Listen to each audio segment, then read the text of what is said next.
按时间里面上对啊，要从哪是一个真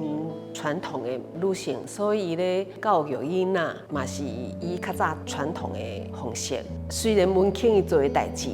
是正确的，啊，毋过伊妈妈的烦恼，伊无希望文庆去受到很辛苦的对待。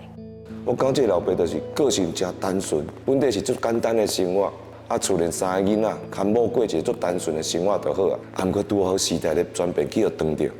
去罢免乡长啦，还是讲家己的囡仔去参加为台湾这块土地来发声的运动，伊嘛是支持的。阿方师这个角色，他其实是混杂在闽南人里面的一个客家人。在党外时期的时候，他是用捐款、用赞助的方式资助这个杂志社，能够让这个党外时期的这个杂志呢，可以顺利运作。